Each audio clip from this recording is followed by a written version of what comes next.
పేరు అప్పారావు సలాలి ఐటీలో వర్క్ చేస్తున్నాను సిన్స్ 28 years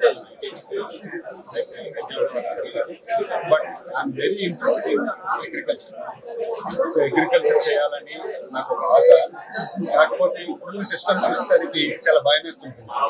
సో ఎస్టర్డే నేను అటెండ్ అయ్యాను అగ్రికల్చర్ బ్రేక్అవుట్ లక్ష్మీనారాయణ గారు చాలా వాల్యుబుల్ సర్వీసెస్ ఇచ్చారండి. లక్ష్మీనారాయణ గారు సో నేను అవన్నీ. సో నేను అడిగాను ఆయన ఒక 2 నిమిషాలు మాట్లాడతారంటే ఆయన ఓకే అన్నారు. కానీ ఆయన బయటకు వచ్చేసరికి జనాలంతా ఇచ్చేసారు. డెఫినెట్ గా నేను రీచ్ అవుట్ అవుతాను.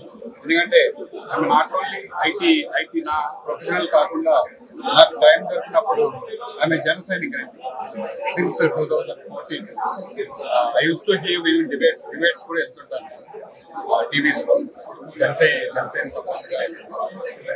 సో చాలా ఆప్తా వాళ్ళు హైదరాబాద్ లో ఈ కాన్ఫరెన్స్ పెట్టడం అనేది మన తెలుగు వాళ్ళందరికీ చాలా గొప్ప. వాళ్ళందరికీ ప్రతి ఒక్క సభ్యుడికి ధన్యవాదాలు తెలియజేసుకోవాలి.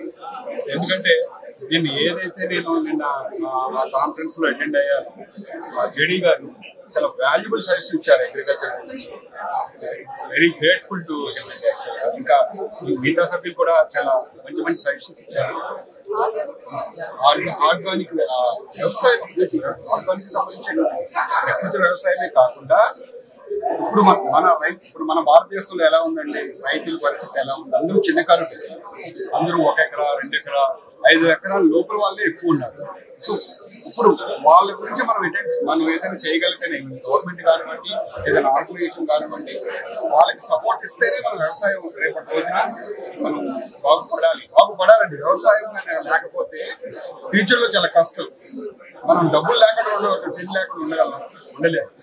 వ్యవసాయానికి ఎవరు ఎంత చేయగలుగుతారో అంత చేయాలి. సో సింపుల్ అండి. ఆప్తా వాళ్ళు కండక్ట్ చేయబట్టే కదా జేడీ లక్ష్మీనారాయణ గారు వాళ్ళంతా వచ్చి అంత మంచి సజెషన్ ఇచ్చారు. I'm grateful to Aapta. One of the panel arrange చేశారు. ఎందుకు అరేంజ్ చేశారు? అగ్రికల్చర్ కూడా ఇంపార్టెంట్, చిన్నగా ఉపయోగపడుతుంది. అలాగే ఆప్తాలో వన్ ఆఫ్ ద సభ్యులు చాలా మంచి సజెషన్ ఇచ్చారు నిన్న conference. Thank you very much.